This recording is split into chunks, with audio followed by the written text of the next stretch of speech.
আসসালামু আলাইকুম ওয়ারাহমাতুল্লাহি ওয়াবারাকাতুহ।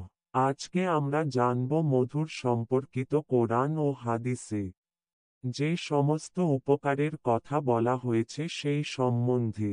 কোরআন মজিদে মধু সম্পর্কে আমরা যেটা জানতে পারি, কোরআনে কারিমের মধ্যে মধু সম্পর্কে আল্লাহ সুবহানাহু তাআলা বলেন, তাদের পেট থেকে বিভিন্ন রঙের পানীয় বের হয়, যা মানুষের জন্য নিরাময়। অর্থ: মধুমক্ষিকার উদর তথা পেট হতে বিভিন্ন বর্ণের পানীয় নির্গত হয়, যার মধ্যে মানুষের শেফা ও আরোগ্য রয়েছে।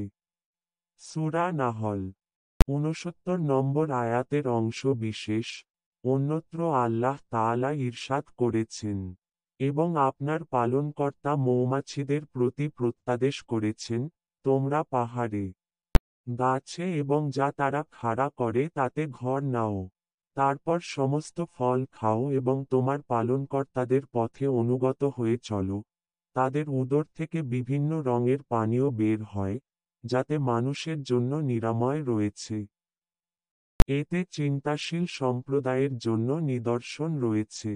অর্থ: তোমার প্রতিপালক মৌমাছিকে তার অন্তরে ইঙ্গিত দ্বারা নির্দেশ দিয়েছেন, গৃহ নির্মাণ করো পাহাড়ে, বৃক্ষে ও মানুষ যে গৃহ নির্মাণ করে তাতে। উহার উদর হতে নির্গত হয় বিবিধ বর্ণের পানীয়। তোমরা প্রতিপালকের সহজ পন্থা অনুসরণ করো। ইহার পর প্রত্যেক ফল হতে কিছু কিছু আহার করো। অতঃপর তোমার পানীয়, যাতে মানুষের জন্য রয়েছে আরোগ্য। অবশ্যই এতে রয়েছে নিদর্শন, চিন্তাশীল সম্প্রদায়ের জন্য। সূরা নাহল, আয়াত ৬৮-৬৯। অন্যত্র ইরশাদ হয়েছে, চার মিহি মধুর নদী। অর্থ: জান্নাতে স্বচ্ছ মধুর নহর প্রবাহিত হবে। সূরা মুহাম্মদ, আয়াত ১৫। মধু শেফা দানকারী এ ঘোষণা প্রায় আজ থেকে ১৪০০ বছর পূর্বে করা হয়েছে, যা এখনও পূর্বের ন্যায় যথার্থ এবং সমগ্র বিজ্ঞান জগতই এই দাবি স্বীকার করে নিয়েছেন। মধু হচ্ছে ঔষধ এবং খাদ্য উভয়ই।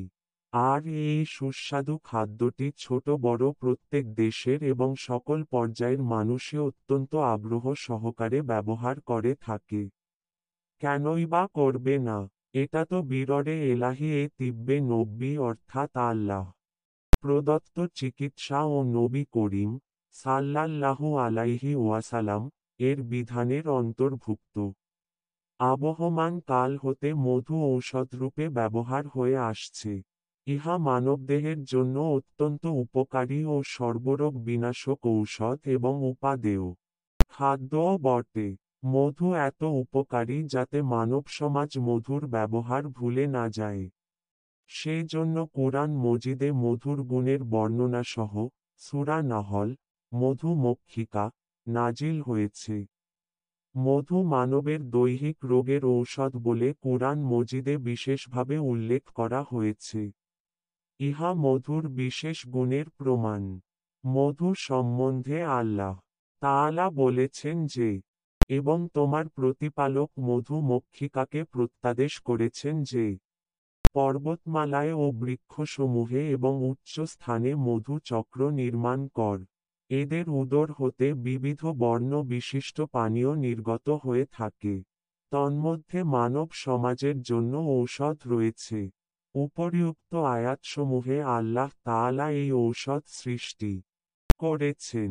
ইহা কোনো মানুষের বা কবিরাজ, হেকিম ও ডাক্তারগণের সৃষ্টি ঔষধ নয়। হাদিসের আলোকে মধুর গুণাগুণ মহানবী মুহাম্মদ সাল্লাল্লাহু আলাইহি ওয়াসাল্লাম এর মতে সকল পানীয় উপাদানের মধ্যে মধু সর্বোৎকৃষ্ট। তিনি বলেন, মধু এবং কুরআনের মাধ্যমে তোমাদের চিকিৎসা নেয়া উচিত। সুনানে ইবনে মাজাহ হাকেম। রাসূলুল্লাহ সাল্লাল্লাহু আলাইহি ওয়াসাল্লাম স্বয়ং সকালবেলা খালি পেটে মধুর শরবত পান করতেন। যারা নিয়মিত মধুর শরবত পান করতে না পারবে, তাদের জন্য তিনি বলেন, যে ব্যক্তি কমপক্ষে মাসে ৩ দিন সকালবেলা মধু চেটে সেবন করবে। ওই মাসে তার কোনো কঠিন রোগ ব্যাধি হবে না। সুনানে ইবনে মাজাহ মিশকাতুল মাসাবিহ। একদা রাসূলুল্লাহ সাল্লাল্লাহু আলাইহি ওয়াসাল্লামের নিকট জনৈক সাহাবী রাযিয়াল্লাহু আনহু তার ভাইয়ের অসুখের কথা বর্ণনা করলে তিনি তাকে মধু পান করানোর পরামর্শ দেন। এইভাবে এওকে ৩ দিন একই পরামর্শ দেন এবং চতুর্থ দিন মধু পান করানোর পর উক্ত সাহাবী রাযিয়াল্লাহু আনহু এর ভাই সুস্থ হয়ে উঠেন। তাফসির মাআরিফুল কুরআন। অনেক সাহাবী রাযিয়াল্লাহু আনহু যারা মধু সর্বরোগের প্রতিষেধক হওয়ার ব্যাপারে নিঃসন্দেহ ছিলেন, তারা সর্বরোগে মধু ব্যবহার করার উপদেশ দিতেন। ইবনে ওমর রাযিয়াল্লাহু আনহু এর যখনই কোনো ফোঁড়া, পাঁচড়া বা অন্য কিছু বের হতো, তখন তিনি এর ওপর মধুর প্রলেপ দিতেন এবং পবিত্র কালামের পূর্বোক্ত আয়াত, সূরা নাহল আয়াত ৬৯, তিলাওয়াত করতেন। ১. আবু হুরায়রা রাযিয়াল্লাহু আনহু বলেন যে রাসূলুল্লাহ সাল্লাল্লাহু আলাইহি ওয়াসাল্লাম বলেছেন, যে ব্যক্তি প্রত্যেক মাসে ৩ দিন ভরে মধু চেটে খায় তার কোনো বড় বিপদ হতে পারে না। ইবনে মাজাহ, বায়হাকী। ২. রাসূলুল্লাহ সাল্লাল্লাহু আলাইহি ওয়াসাল্লাম বলেছেন, সর্বোত্তম পানীয় হল মধু, উহা হৃৎপিণ্ডকে সবল করে এবং বুকের ঠান্ডা দূর করে। ৩.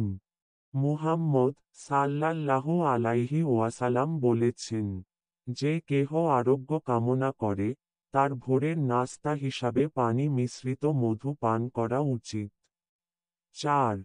রাসূলুল্লাহ সাল্লাল্লাহু আলাইহি ওয়াসাল্লাম আরও বলেছেন, আল্লাহর শপথ, যে ঘরে মধু আছে অবশ্যই ফেরেশতাগণ সে ঘরের অধিবাসীদের মাগফিরাত কামনা করে। কোনো ব্যক্তি যদি মধু পান করে তবে যেন তার পেটে লক্ষ ঔষধ স্থির হল এবং পেট হতে লক্ষ রোগ বের হয়ে গেল। আর যদি সে পেটে মধু ধারণ অবস্থায় মারা যায় তবে তাকে দোজখের আগুন স্পর্শ করে না। মিশকাত শরীফ। ৫. হাদিস শরীফে বর্ণিত আছে, রাসূল সাল্লাল্লাহু আলাইহি ওয়াসাল্লাম বলেছেন, তোমরা দুটি সেফা দানকারী বস্তুকে নিজেদের জন্য অত্যাবশ্যকীয় করে নাও। একটি মধু, অপরটি কুরআন মজিদ। মিশকাত শরীফ। ৯৯ প্রকার রোগের প্রতিষেধক মধু। কারণ মধু রোগ ব্যাধি শেফাদানে এক অব্যর্থ মহৌষধ। আর কুরআন দুনিয়া ও আখিরাতের সফলতার গ্যারান্টি। বহু শতাব্দী ধরে মানুষ এই দুটির দ্বারা বহু উপকৃত হয়ে আসছে। আমাদের প্রিয় নবী সাল্লাল্লাহু আলাইহি ওয়াসাল্লাম মধু খেতে বড়ই ভালোবাসতেন। আল্লাহ সুবহানাহু ওয়া তাআলা আমাদের প্রত্যেককে প্রতিনিয়ত মধু খাওয়ার তৌফিক দান করুন। আমিন।